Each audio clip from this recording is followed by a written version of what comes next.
আসসালামু আলাইকুম প্রিয় দর্শক, চ্যানেল আই সংবাদে স্বাগত। আপনাদের সঙ্গে আছি আমি সামির হোসেন।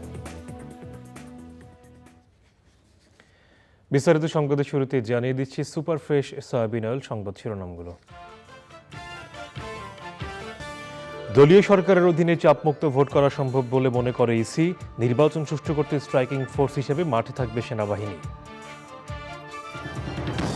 জাতীয় শোক দিবসে জাতির পিতা ও বঙ্গমাতা সহ শহীদদের গভীর শ্রদ্ধায় স্মরণ, সতর্ক থেকে স্বাধীনতা বিরোধীদের মোকাবেলা করার আহ্বান।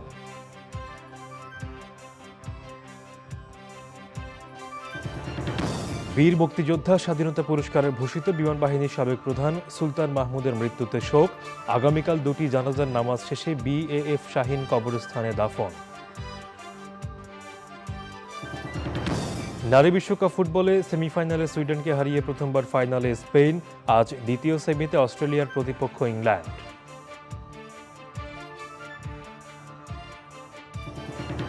এবং নাটোরের প্রকৃতি ও জীবন ক্লাবের বৃক্ষরোপণ ও চারা বিতরণ কর্মসূচি। জীববৈচিত্র্য সংরক্ষণ ও পরিবেশ সুরক্ষায় সবাইকে এগিয়ে আসার আহ্বান।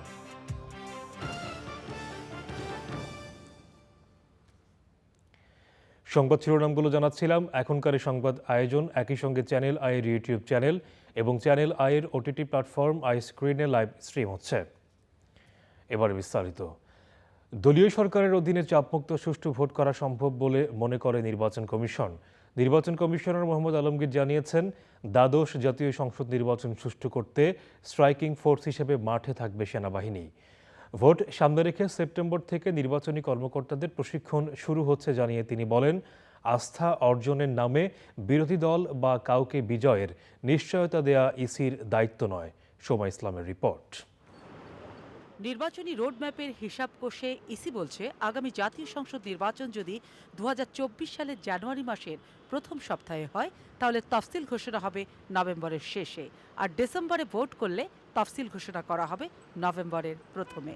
ভোটকে কেন্দ্র করে বিরোধী দলগুলোর অবস্থান, তারা শাসক দলের অধীনে কোনো ভোট মেনে নেবে না। কিন্তু যাদের অধীনে ভোট, সেই ইসি বলছে দলীয় সরকারের অধীনে এরই মধ্যে তারা সরকারের নিয়ন্ত্রণ মুক্ত হয়ে বেশ কটি ভোট করেছে। মানে রুলিং পার্টি কখনো আপনাদেরকে প্রভাব বিস্তার করছে না?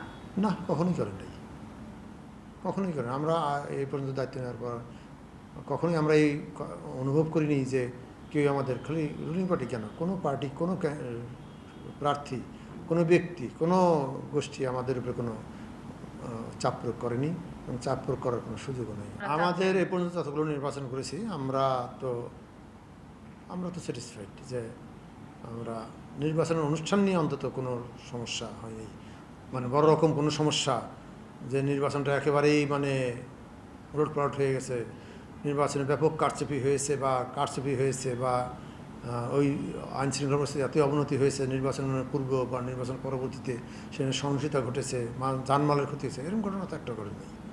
তারপরে কেন আমরা তো মনে করি যে আমরা এই পর্যন্ত যত দায়িত্ব পালন করেছি সঠিকভাবে দায়িত্ব পালন করতে পেরেছি সবার সহযোগিতা নিয়ে। জাতীয় সংসদ নির্বাচন সামনে রেখে সব ধরনের প্রস্তুতি শেষের পথে। সেপ্টেম্বর থেকে শুরু হবে নির্বাচনী প্রশিক্ষণ। সরকারি বেসরকারি প্রতিষ্ঠানের প্রায় 12 লাখ কর্মকর্তাকে ভোট গ্রহণ কর্মকর্তা হিসাবে প্রশিক্ষণ দেবে ইসি। নির্বাচনে যাতে কোনো রকম সহিংসতা না হয় সেই জন্য তো আমাদের পুলিশ প্রশাসন বা পুলিশের জন্য যে নানা রকম বাহিনী আছে তারা থাকবে, বিজিবি থাকবে, এবং সম্ভবত আমরা এখনো সিদ্ধান্ত নেইনি, সম্ভবত সেনাবাহিনী থাকবে, কারণ এটা প্রত্যেকটা জাতীয় নির্বাচনে সেনাবাহিনী স্ট্রাইকিং ফোর্স হিসেবে কাজ করে। এটা এবারও আমরা সেনাবাহিনীর সহায়তা নেব বলে আমরা চিন্তা ভাবনা করছি। কোনো রাজনৈতিক দল যদি বলে যে আমরা নির্বাচনে জিতবো, এরকম আপনাদের গ্যারান্টি দিতে হবে, তো সেটা দেওয়ার কিন্তু সুযোগ আছে। আসন্ন জাতীয় সংসদ নির্বাচনে ডিসিদের পাশাপাশি ইসির নিজস্ব কর্মকর্তাদের রিটার্নিং অফিসার হিসেবে দায়িত্ব দেওয়া হবে কিনা সেই বিষয়টিও ভাবনায় রেখেছে নির্বাচন commission. Soma Islam, channel I, Dhaka. এবারে শোকের মাস আগস্ট।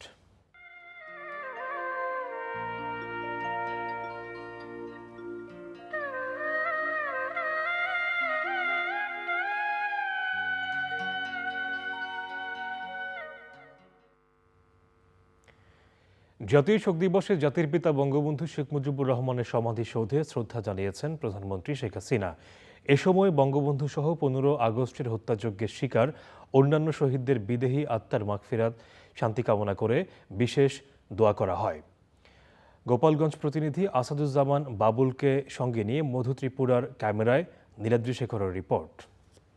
বঙ্গবন্ধু শেখ মুজিবুর রহমানকে সপরিবারে হত্যার পাশাপাশি ঘাতকের দল পুরো একটি জাতির কপালে আজন্মের কলঙ্ক লেপে দিয়েছিল।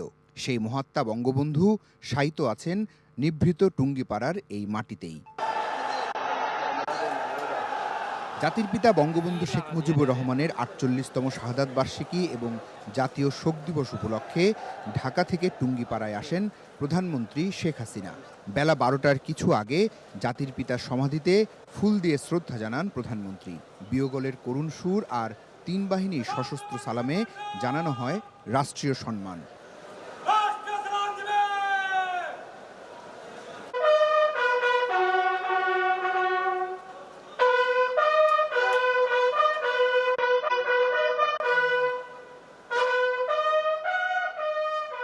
পরে ৭৫-এর কালো রাতে ঘাতকদের হাতে নিহত স্বজনদের স্মরণে ছোট বোন শেখ রেহানা সহ পরিবারের সদস্যদের নিয়ে ফাতেহা পাঠ ও মোনাজাতে অংশ নেন সরকার প্রধান। সরকার প্রধান হিসেবে শ্রদ্ধা নিবেদনের পর কেন্দ্রীয় নেতাদের সঙ্গে নিয়ে দলের পক্ষ থেকেও জাতির পিতার সমাধিতে ফুল দেন আওয়ামী লীগ সভাপতি। শোক পালনের এই রাষ্ট্রীয় আয়োজনে উপস্থিত ছিলেন জাতীয় সংসদের স্পিকার, ৩ বাহিনী প্রধান সহ রাষ্ট্রের ঊর্ধ্বতন ব্যক্তিরা। এইসব শক্তি যখন এখানে গণহত্যা হয়, পাখির মতন গুলি করে হত্যা করে, তখন কিন্তু তাদের কাছে গণতন্ত্র ছিল না। বঙ্গবন্ধু পাকিস্তানের মেজরিটি পার্টি নেতা ছিল। বঙ্গবন্ধুকে যখন গ্রেপ্তার করা হয় তখনও কিন্তু তারা কোনো একটা করে নেয়। এরা মানবতার কথা কয়ে অমানবিক যত কাজ করে। পরে বঙ্গবন্ধুর সমাধি কমপ্লেক্সের সামনে মিলাদ ও দোয়া মাহফিল অনুষ্ঠিত হয়। যারা ভেবেছিল হত্যার মধ্যে দিয়ে বঙ্গবন্ধুকে নিঃশেষ করে দেবে, তারা জানে না বঙ্গবন্ধু ফিরেছেন দ্বিগুণ শক্তিশালী হয়ে, বাঙালি হৃদয়ে রয়েছেন চির ভাস্বর হয়ে। Niladri Shekhar, channel I, Tungipara, Gopalganj. বীর মুক্তিযোদ্ধা বিমান বাহিনীর সাবেক প্রধান এয়ার ভাইস মার্শাল সুলতান মাহমুদ বীর উত্তমের প্রথম জানাজার নামাজ হবে আগামীকাল জোহরের নামাজের পর গুলশান আজাদ মসজিদে। তার প্রতি রাষ্ট্রীয় সম্মান জানানো হবে বিকেল ৩টার পর বিএএফ বাসার বেস প্যারেড গ্রাউন্ডে। সেখানেই হবে দ্বিতীয় জানাজার নামাজ। এরপর তাকে বিমান বাহিনীর বিএএফ শাহীন কবরস্থানে দাফন করা হবে। সোমবার রাত ৮টা ৪০ রাজধানীর একটি হাসপাতালে তিনি শেষ নিঃশ্বাস ত্যাগ করেন। সুলতান মাহমুদের মৃত্যুতে শোক জানিয়েছেন রাষ্ট্রপতি মোহাম্মদ শাহাবুদ্দিন এবং প্রধানমন্ত্রী শেখ হাসিনা। তার মৃত্যুতে গভীর শোকাহত চ্যানেল আই পরিবার। মিথিলা নাজরিনের রিপোর্ট। বাংলাদেশের স্বাধীনতা যুদ্ধের গতিপথ বদলে দেওয়া অপারেশন কিলো ফ্লাইট যে কজন মৃত্যুঞ্জয়ী প্রাণ পরিচালনা করেছিলেন, তাদের একজন ছিলেন সে সময়ের স্কোয়াড্রন লিডার সুলতান মাহমুদ। বীর মুক্তিযোদ্ধা ও বিমান বাহিনীর সাবেক প্রধান এয়ার ভাইস মার্শাল সুলতান মাহমুদ বীর উত্তমের জন্ম ১৯৪৪ সালে ফেনীতে। ১৯৬২-র ১ জুলাই বিমান বাহিনীর জিডি পাইলট হিসেবে সে সময়ের পাকিস্তানি মিলিটারি একাডেমি থেকে কমিশন লাভ করেন তিনি। ১৯৭১ সালে মহান মুক্তিযুদ্ধের সময় প্রথমে ২ নম্বর সেক্টর ও পরবর্তীতে সেক্টর ১-এর কমান্ডিং অফিসার হিসেবে গুরুত্বপূর্ণ ভূমিকা পালন করেন সুলতান মাহমুদ। ১৯৭১-এর সেপ্টেম্বরে ভারতের নাগাল্যান্ডের বিমান ঘাঁটিতে গঠন করা হয় বাংলাদেশ বিমান বাহিনীর প্রথম কিলো ফ্লাইট। ১০ জন পাইলট, ৬৭ জন টেকনিশিয়ান, একটি অ্যালোয়েড হেলিকপ্টার, একটি অটার ও একটি DC-3 ডকোডা উড়োজাহাজ নিয়ে এর শুরু। প্রশিক্ষণ চলে 2 মাস। কিলো ফ্লাইটের নেতৃত্ব দেন সুলতান মাহমুদ। যে একটা সাংকেতিক নাম দেওয়া হয়েছিল ওই এয়ারফোর্সের ফ্লাইটের জন্যে, ওটা ছিল কিলো ফ্লাইট।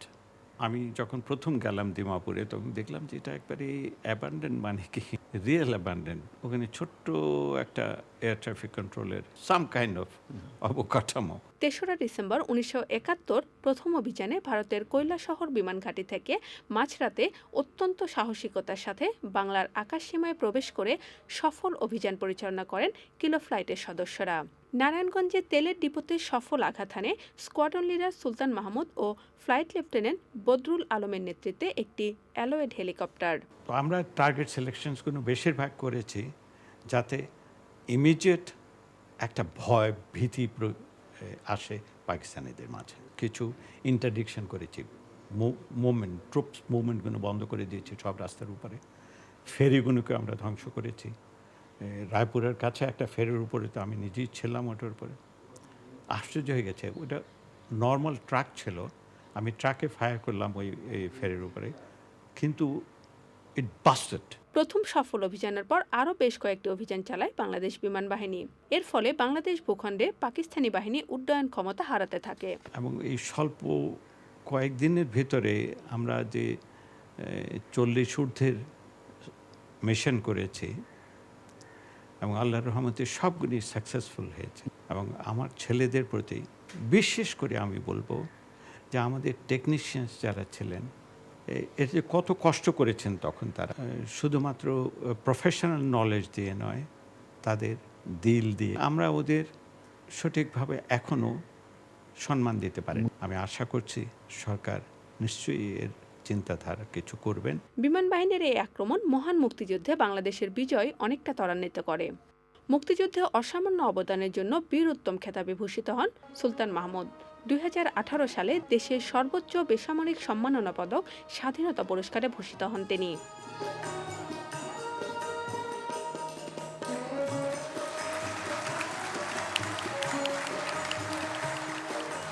স্বাধীনতা যে কত বড় জিনিস একটা মানুষের জন্য, যে ওটা হারিয়েছে তাকে ছাড়া বোঝানো যাবে না। সুলতান মাহমুদের মৃত্যুর খবর পেয়ে হাসপাতালে ছুটে যান বিমান বাহিনীর প্রধান air chief marshal Sheikh Abdul Hannan এবং সাবেক প্রধান জামাল উদ্দিন আহমেদ সহ অনেকে। বিমান বাহিনীর হেলিকপ্টার থেকে দুপুরে সুলতান মাহমুদের গ্রামের বাড়ি ফেনী জেলার দাগনভূঞা থানা এলাকায় তার বর্ণাঢ্য জীবন নিয়ে লেখা লিফলেট বিতরণ করা হয়। Mithila Naznin, channel I, Dhaka. এবারে ডেঙ্গু পরিস্থিতি।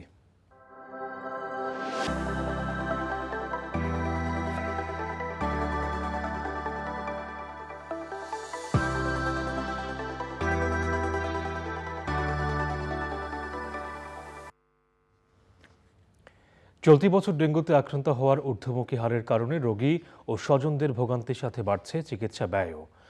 ঢাকা বিশ্ববিদ্যালয় স্বাস্থ্য অর্থনীতি বিভাগের আশঙ্কা, 2019 সালে ডেঙ্গু চিকিৎসায় জনগণের ব্যয় হয়েছিল প্রায় 450 কোটি টাকা।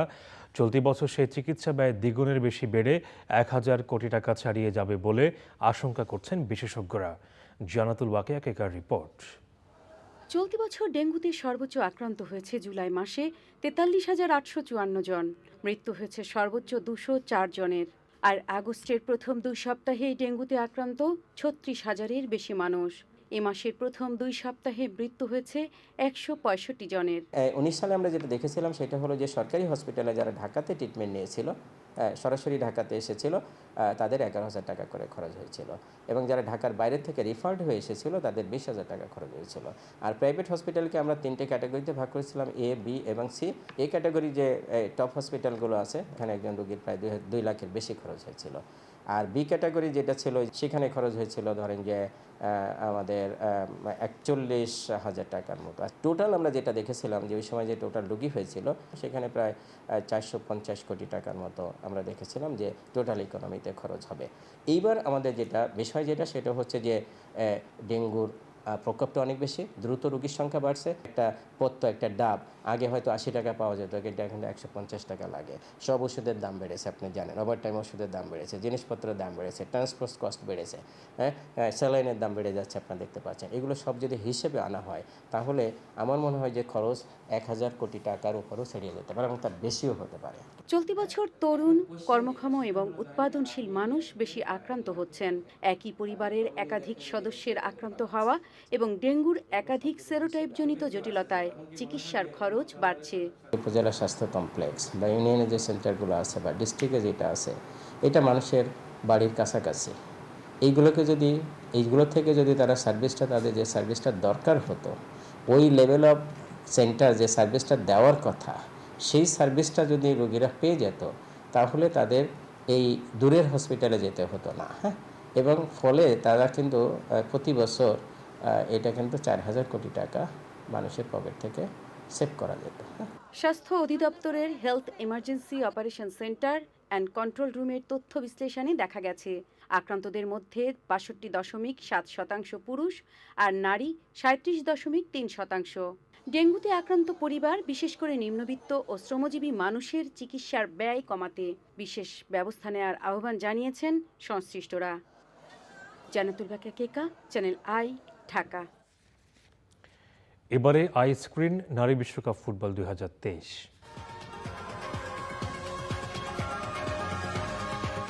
ফ্রুটিকা নিবেদিত।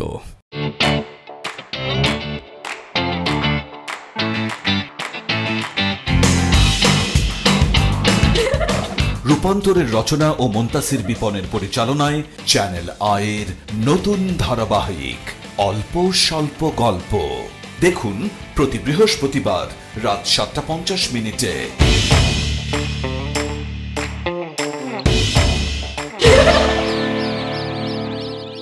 ফ্রুটিকা মানে ফ্রুটসের গুডনেস, আর ফ্রুটস মানে ফ্রুটিকা। আইতো কাছে আসেন। লজ্জা নাই, শরম নাই, কিচ্ছু নাই। মারুফ রহমানের রচনা ও মাহমুদুর রহমান হিমির পরিচালনায় চ্যানেল আয়ের নতুন ধারাবাহিক হইচই পরিবার দেখুন প্রতি মঙ্গল ও বুধবার রাত 9:35। আমি আর তোমার সংসারে নাই, এই সংসার কেমনে চলে আমিও দেখবো। তুমি তো মানুষের মানুষ বলে গণ্য করতেছো না। তুমি এমন ভাবে কথাগুলো বলতেছো যেন দোষটা আমার। গাদার ঘরে গাদা জল। কি? আমার মাথায় বাজ পড়ছে। আপনি চান গেছেন কেন? আমার আরো সাইড দেবো। আমি কি মাথায় নিয়ে নাচবো? তোমাদের বাসার সবাই কি পাগল নাকি?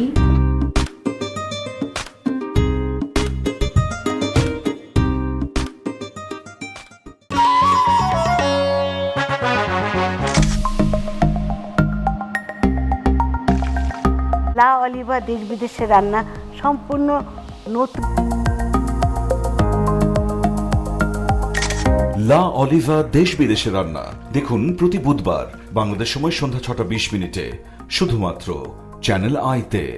ক্যারিয়ারের ব্যাপারে কোনো আপোষ করতে চাই না। তোমরা কিন্তু অনেক লাগে। নায়িকা থাকতে হবে এরকম যারা 100% পারফেক্ট।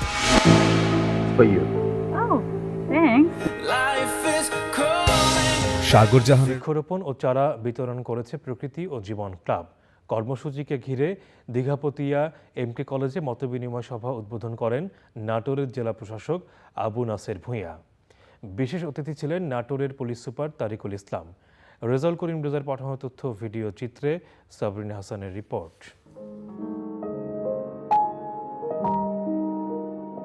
জলবায়ু পরিবর্তনের ক্ষতিকর প্রভাব মোকাবেলায় নাটোরেও বৃক্ষরোপণ করেছে প্রকৃতি ও জীবন ক্লাব। সবুজে সাজাই বাংলাদেশ এই প্রতিপাদ্যে নাটোর দীঘাপতিয়া এমকে কলেজের প্রাঙ্গণ এবং বিভিন্ন জায়গায় বৃক্ষরোপণ কর্মসূচি পালন করেছে প্রকৃতি জীবন ক্লাব স্থানীয় জনগণকে নিয়ে। এই কর্মসূচির উদ্বোধন করেন নাটোরের জেলা প্রশাসক এবং পুলিশ সুপার। এই বৃক্ষরোপণ কর্মসূচি যেখানে পালন করা হচ্ছে সেখানে উত্তরা গণভবন বলে একটি কিন্তু ঐতিহাসিক ভবন আছে। এই যে আমাদের যে ঐতিহাসিক জায়গাগুলি বিভিন্ন জায়গায় আছে সেখানে যেমন আমরা বৃক্ষরোপণ করলে পর্যটকদের জন্য কিন্তু একটা আকর্ষণীয় ব্যাপার হবে, পাশাপাশি এখানে নানা ধরনের যে আমরা যে গাছের থেকে যে উপকার পাই, আমরা ফল পাচ্ছি, আমরা কিন্তু প্রাণীদের একটা বাসস্থানের ব্যবস্থা করছি। এই যে অতিবৃষ্টি বলি অথবা বন্যা বলি খরা বলি সব কিছুই কিন্তু আমরা এই নেচার বেস সলিউশন বৃক্ষরোপণের মাঝ দিয়ে করতে পারি।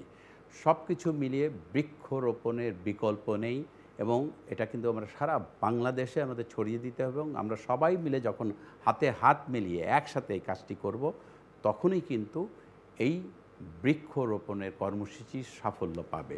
দীঘাপতিয়ার বিভিন্ন সড়ক এবং শিক্ষা প্রতিষ্ঠানেও গাছের চারা রোপণ করেন প্রকৃতি ও জীবন ক্লাবের সদস্যরা। গাছ গ্রহীতারা গাছ নিয়েছে, তারা আগ্রহের সাথে এবং প্রত্যয় ব্যক্ত করেছে গাছটাকে লালন করবে সন্তানের মতো। গাছকে বড় করে তোলা এবং এই গাছ থেকে আমরা কিভাবে সুবিধা ভোগ করতে পারি এই বিষয়গুলোকে আমাদের সামনে রাখা দরকার। এটা নিঃসন্দেহে আগামী দিনে বাংলাদেশকে একটি সবুজে সবুজে পরিপূর্ণ করে তুলবে। গাছ বাসায় গিয়ে লাগাই দিব, বড় হবে। আমরা আমাদের বসত বাড়ি থেকে শুরু করে রাস্তার দুই ধারে এবং ফাঁকা যে জায়গাগুলো আছে সেই জায়গাগুলোতে গাছ রোপণ করব। এই উদ্যোগের ফলে দেশ সবুজে ভরে যাবে। বৃক্ষরোপণকে ঘিরে মতবিনিময়ে পরিবেশ রক্ষায় গাছ লাগাতে সবাইকে তাগিদ দেন নাটোরের জেলা প্রশাসক। পাশাপাশি প্রকৃতি ও জীবন ক্লাবের এমন উদ্যোগকে সাধুবাদ জানান বিশিষ্টজনেরা। আমাদের দেশে 25% গাছ থাকার কথা, সেখানে রয়েছে মাত্র 17%। তো এটিকে আমরা বেগবান করে, এটিকে আমরা সুচারুভাবে লালন পালন করে আমরা গাছ লাগাতে চাই। আমরা সবুজে বাঁচতে চাই, সবুজের সাথে থাকতে চাই। আমরা জানি যে আমাদের সকল মৌলিক চাহিদা পূরণেও কিন্তু বৃক্ষ আমাদের সাংঘাতিকভাবে সাহায্য করে। দেশের জীববৈচিত্র্য সংরক্ষণে ও পরিবেশ সুরক্ষায় সবাইকে এগিয়ে আসার আহ্বান জানান পরিবেশ প্রেমীরা। প্রকৃতি ও জীবন ক্লাবকে সাধুবাদ জানাই, ধন্যবাদ জানাই যে তারা এই দেশ গড়ার মহতী কর্মযজ্ঞে নিজেদেরকে উৎসর্গ করেছেন। আমরা যদি প্রকৃতি প্রেমী হই তাহলে আমাদেরকে অবশ্যই গাছ লাগাতে হবে। প্রকৃতি ও জীবন ফাউন্ডেশন কর্তৃপক্ষকে আন্তরিক শুভেচ্ছা, স্বাগতম ও কৃতজ্ঞতা। সবাইকে বলবো যে আপনারা গাছ লাগান, পরিবেশকে রক্ষা করেন। এই বৃক্ষগুলো পরিচর্যার মাধ্যমে আমাদের নাটোরের প্রকৃতি আরো অনেক সুন্দর হবে। আমরা যদি সবাই গাছ-গাছালি লাগাই তাহলে আমাদের তাপমাত্রা এবং পরিবেশের ভারসাম্য ঠিক থাকবে। সঠিক পরিচর্যার মাধ্যমে রোপণ করা গাছগুলো নাটোরের পরিবেশ প্রতিবেশ রক্ষায় সহায়ক হবে বলে মনে করছেন সংশ্লিষ্টরা। Sabrina Hasan, channel I. সংবাদের এ পর্যায়ে নিচ্ছি খবর আমন্ত্রণ। সৌদি আরবের রিয়াদে বাংলাদেশ দূতাবাসে জাতির পিতা বঙ্গবন্ধু শেখ মুজিবুর রহমানের 48তম শাহাদাত বার্ষিকী ও জাতীয় শোক দিবস পালিত হয়েছে। এ উপলক্ষে স্থানীয় সময় মঙ্গলবার সকালে দূতাবাস প্রাঙ্গণে জাতীয় পতাকা অর্ধনমিত করা হয়। এরপর দূতাবাসে জাতির পিতার প্রতিকৃতিতে শ্রদ্ধা নিবেদন করেন রাষ্ট্রদূত ডক্টর মোহাম্মদ জাবেদ পাটোয়ারি সহ দূতাবাসের কর্মকর্তারা। পরে বিভিন্ন সামাজিক সাংস্কৃতিক সংগঠনের পক্ষ থেকে শ্রদ্ধা জানানো হয়। জাতীয় শোক দিবস উপলক্ষে বাংলাদেশ দূতাবাসে আলোচনা সভারও আয়োজন করা হয়। সে সময় রাষ্ট্রপতি, প্রধানমন্ত্রী, পররাষ্ট্রমন্ত্রী ও পররাষ্ট্র প্রতিমন্ত্রীর বাণী পাঠ করা হয়।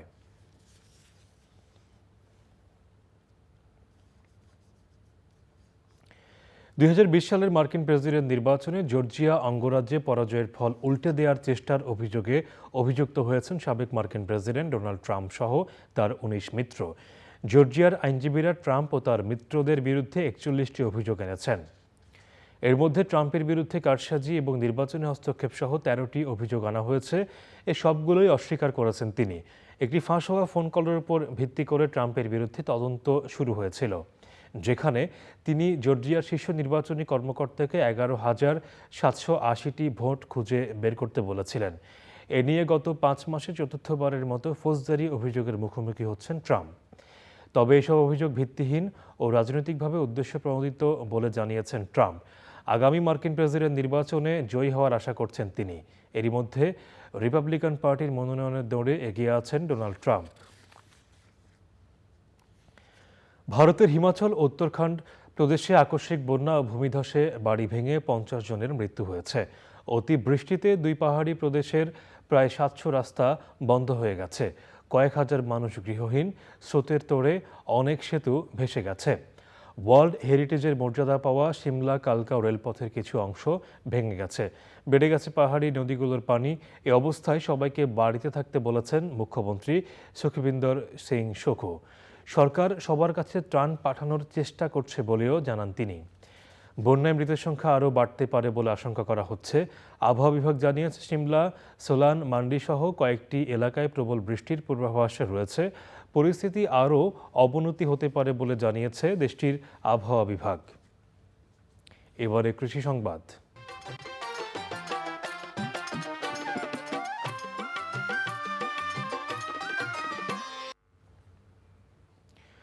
অতিবর্ষণ উজানের পানি বৃদ্ধিতে মেঘনার পানি বিপদসীমার উপর দিয়ে প্রবাহিত হলেও চরের কয়েক হাজার মহিষ ছিল নিরাপদে।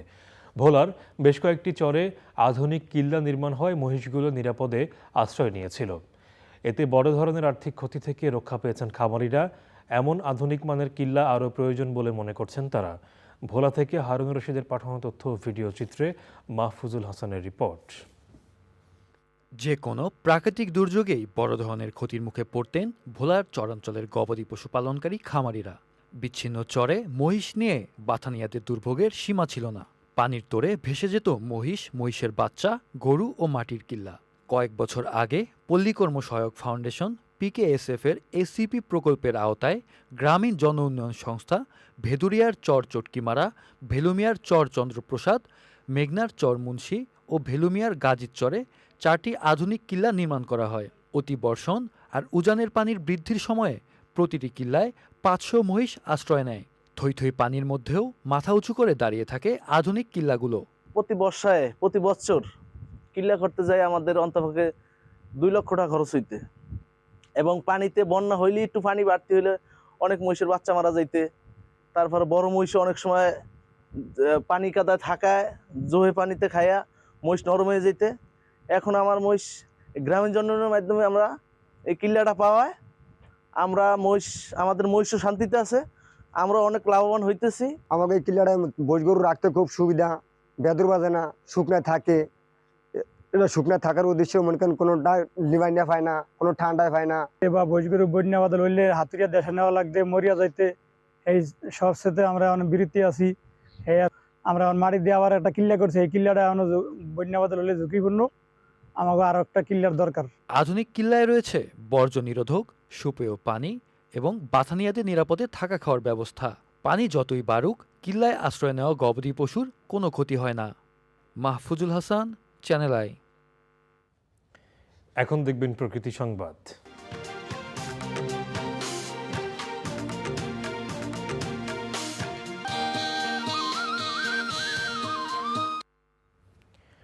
পরিবেশের ভারসাম্য রক্ষায় শরীয়তপুরে বৃক্ষরোপণ করছে পানি সম্পদ মন্ত্রণালয় ও পানি উন্নয়ন বোর্ড। জেলার বিভিন্ন স্থানে সবুজায়নের কাজ এগিয়ে চলছে। আগামী প্রজন্মকে পরিবেশ সচেতন হিসেবে গড়ে তুলতে শিক্ষার্থীদের মাধ্যমে বৃক্ষরোপণ কর্মসূচি বাস্তবায়িত হচ্ছে বলে জানান পানি সম্পদ উপমন্ত্রী এনামুল হক শামীম। এস.এম. মুজিবুর রহমানের রিপোর্ট। জলবায়ুর বিরূপ প্রভাব মোকাবেলা ও মাটির ক্ষয়রোধে প্রতি বছরের মতো এবারও পানি সম্পদ মন্ত্রণালয় ও পানি উন্নয়ন বোর্ড যৌথভাবে সারা দেশে বৃক্ষরোপণ করছে। এরই ধারাবাহিকতায় 31শে জুলাই থেকে শরীয়তপুরেও বৃক্ষরোপণ চলছে। বৃক্ষরোপণের জন্য শিক্ষা প্রতিষ্ঠানকে বেশি গুরুত্ব দেওয়া হচ্ছে। আমরা বেশি বেশি করে গাছ লাগাবো, আমাদের পরিবেশকে বাঁচাবো। বিপর্যস্ত পরিবেশের হাত থেকে রক্ষা করতে পারে একমাত্র বৃক্ষ। শিক্ষার্থীদের মাধ্যমে সবুজায়ন কর্মসূচি ফলপ্রসূ হবে বলে মনে করে স্থানীয় প্রশাসন। পরিবেশ প্রতিবেশ রক্ষার পাশাপাশি সমৃদ্ধ বাংলাদেশ নির্মাণে খাদ্য এবং পুষ্টির চাহিদা পূরণ করে উন্নত বাংলাদেশের দিকে এগিয়ে যাব। পরিবেশ প্রতিবেশ রক্ষায় বৃক্ষরোপণ কর্মসূচি বাস্তবায়ন করা হচ্ছে বলে জানান পানি উন্নয়ন বোর্ডের কর্মকর্তা। শিক্ষা প্রতিষ্ঠান, সামাজিক প্রতিষ্ঠান এবং নদীর পাড় বাঁধের পাশে আমরা রোপণ করছি।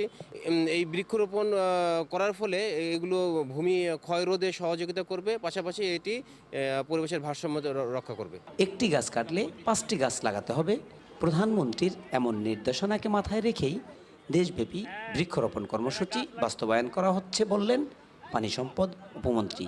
যেখানে যতটা গাছ লাগানো সম্ভব সেভাবেই আমরা টার্গেট নির্ধারণ করেছি। 31শে আগস্টের মধ্যে আমাদের এই কর্মসূচি আমরা শেষ করব।